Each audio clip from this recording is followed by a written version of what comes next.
एक औरत और 3 आदमी समंदर में फंस जाते हैं, पर वो डरने के बजाय वहाँ की रानी बन जाती है। रोज सब उसे सर आंखों पर बिठाते हैं और उसकी जिंदगी मजे में कट रही थी। लेकिन कुछ दिनों बाद उसे डर लगने लगता है, क्योंकि उनके पास पीने का पानी अब लगभग खत्म हो चुका था। मदद आने तक जिंदा रहने के लिए मैरी बस एक घूंट पानी पी पाती है। माइक मैरी का दिल जीतने के लिए उसे अपना आखिरी बिस्किट दे देता है। मैरी ये देखकर बहुत खुश होती है और बिस्किट के छोटे छोटे टुकड़े कर लेती है ताकि उसे धीरे धीरे खा सके। उसी रात वो दोनों एक दूसरे के साथ बैठे होते हैं। पास बैठा बूढ़ा आदमी ये देखकर गुस्से से आगा बुला हो जाता है, इसलिए वो बिस्किट चुराने के लिए हाथ बढ़ाता है, पर सोने का नाटक कर रही मैरी उसे देख लेती है। डर के मारे वो फौरन माइक से दूर हो जाती है और कहती है कि उसे बस थोड़ी ठंड लग रही थी, ताकि वो बूढ़ा आदमी कुछ गलत ना सोचे। अगले दिन फिर से सूरज आग उगल रहा था। बदन की बदबू से परेशान मैरी नहाने के लिए सीधे पानी में कूद जाती है। तीनों आदमी नाव पर लेटे उसे घूर घूर कर देख रहे थे। उन्हें डर था कि कहीं इस इकलौती औरत को कोई शार्क ना खा जाए। मैरी किसी जलपरी की तरह लग रही थी, लेकिन जलपरी का मतलब शार्क भी तो हो सकता है। मुझे ये एहसास अच्छा लग रहा है। मैरी को समंदर की रानी का ये नाम बहुत पसंद आता है, पर वो नहीं जानती थी कि इस नाम का एक गहरा मतलब भी है। इसलिए वो बूढ़ा मजाक में उससे एक पति चुनने को कहता है, लेकिन स्मार्ट मैरी उसकी बातों में नहीं आती। वैसे भी यहाँ वो अकेली औरत थी, कोई पागल ही होगी जो किसी एक को चुनेगी। समंदर में आधा महीना गुजरने के बाद उनका सारा सामान खत्म हो चुका था। खाने की कमी और ऊपर से दूर दूर तक फैला अंधेरा समंदर, इस घुटन भरे डर ने जल्द ही उनके दिमाग पर कब्जा कर लिया। बूढ़े आदमी को लगता था कि वो अपनी जिंदगी जी चुका है, उसे भूख से मरने का भी कोई डर नहीं था। लेकिन माइक अभी जवान था,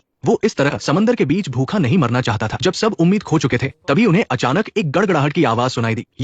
ये आवाज किसी समुद्री दैत्य की तो नहीं थी। ऊपर देखने पर उन्हें दूर एक जहाज नजर आया। वो लोग फौरन पूरी ताकत से जहाज की तरफ बढ़ने लगे, पर उन्हें क्या पता था कि वो एक जापानी पनडुब्बी थी। बूढ़ा आदमी सोचता है कि एक ब्रिटिश नागरिक होने के नाते वो उन लोगों को डरा पाएगा, पर उन जापानी सैनिकों ने उन्हें कोई भाव ही नहीं दिया। जब मैरी ने देखा कि जापानी सैनिक मदद करने को तैयार नहीं है, तो मजबूरी में उसे अपनी खूबसूरती का इस्तेमाल करना पड़ा। उसने कहा कि वो पनडुब्बी पर आकर उनके लिए खाना बना सकती है, पर उन पत्थर दिल जापानी सैनिकों पर कोई असर नहीं हुआ और वो जाने लगे। तभी एन मौके पर सैम जापानी भाषा में बात करने लगा। उसकी बात सुनकर जापानी सैनिक मैरी को देखकर अजीब तरह से मुस्कुराने लगे और उन्होंने उसे एक ड्रेस भी दी। ऑफिसर ने उन्हें कुछ खाना और पानी देने का वादा भी किया। सामान देने के बाद वो पनडुब्बी स्टार्ट करके वहाँ से गायब हो गए। दोनों ब्रिटिश आदमी इस बात से हैरान थे कि आखिर सैम ने उन जापानी सैनिकों से ऐसा क्या कहा कि वो कपड़े और खाना दोनों दे गए। अगले दिन मैरी चुपके से तैरकर सैम के पास गई। पता चलता है कि वो पहले कुछ साल एक जापानी जहाज पर रह चुकी थी, इसलिए वो सैम से कहती है कि वो इस राज को राज ही